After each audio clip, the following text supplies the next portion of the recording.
Hey, MrGreatshot here. As you can see, I've put up a flag behind me. I think it looks better.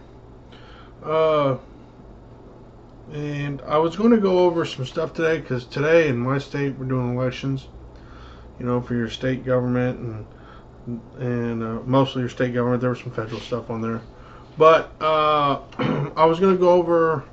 I seen some people wearing shirts and this and that and the other thing, and you know, if you've ever watched Captain Burrs or Hollis USMC, or you know, a few of the others, they have patches and they say different things and they wear different shirts. Patriotic stuff, you know, kind of like the flag behind me. You know, it says, "Don't tread on me." All right. A lot of people don't know what that means, and I've been asked that question a lot, especially today by Angel Badshot. She didn't know what that meant. My mother didn't know what it meant. My dad knew. I knew.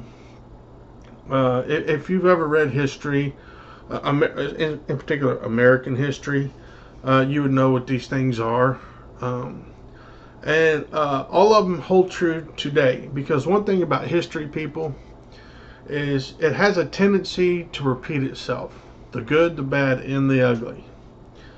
And so you can take that for what it's worth. I'm not a history major. I don't claim to be a history major, but I do educate myself.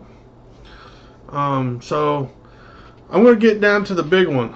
3%er. Okay. You'll see militia members sometimes wear a patch that says 3%er. I was voting today, and there were some people milling around out front, and a few of them had 3%er on their shirt and stuff like that. And if you guys don't know what that means, it's not. Don't assume it's the same as a biker club 1%er, because it's a totally different thing. Okay, it's not even in the same category. Okay, a 3%er is basically, during the American Revolution, the active forces in the field against the king's tyranny never amounted to more than 3% of the colonists. Okay, so in other words, there was never more than 3% of the colonial population fighting against the king. Okay, that's what that means, which is surprising. Because when I first learned that, and you know, we ran the British off, that was an incredible feat. Okay, really incredible feat. We really had to fight dirty for that. Okay, just to go on, they were in turn actively supported by perhaps 10% of the population. In addition to these revolutionaries were perhaps another 20% who favored their cause but did little or nothing to support it. I believe today that if this was to happen in today's time, that most of the American population would be that right there. Okay. Another 1/3 of the population sided with the king, and by the end of the war, there were actually more Americans fighting for the king than there were in the field against him. And the final third took no side, blew with the wind, and took what came. A lot of people would be like that too. You gotta have intestinal fortitude, guts, and believe what you believe firmly, and you can't waver from that. A lot of people don't understand all the political rhetoric and what, you know, people go around and say we're losing our country. Well, it's because they don't see history from where we came to where we are. It's almost a 180, almost a total 180. Okay. All right.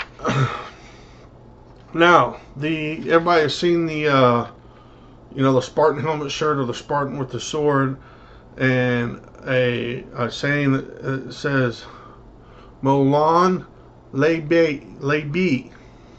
Okay. That means come and take them, and that's from a defiant response, Molan Lebi, of King Leonidas, I think I pronounced that right, of Sparta to Xerxes I of Persia. I probably didn't pronounce them right. Sorry. When asked to surrender when outmanned at the onset of the Battle of Thermopylae in 480 BC. So that's a little history there. The Spartans, though defeated, inflicted heavy losses on the Persians, such as their brethren, Greek warriors, could later defeat the Persian army. Okay. Now, I took this from another place because it explained it better than I could explain it off the top of my head. So, but I'm just putting it out there for you. And then I seen also, and I also ordered one, a shirt that said Militia of One.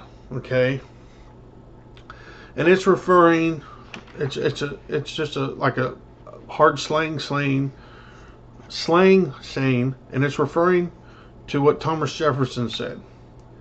Okay, Militia of One. The strongest reason for people to retain the right to keep and bear arms is to protect themselves against tyranny and government. Quote, Thomas Jefferson. Okay, so that's what these things mean. When you see these things, that's what they mean. And I believe most people that wear them and flaunt them believe it firmly, which is a good thing. Because you never know in our lifetime or our children's lifetime, they may be, it may come down to that. Like I said, history will repeat itself. The good, the bad, and the ugly. So we just have to keep these things in mind and try to put off the bad and ugly as long as we can.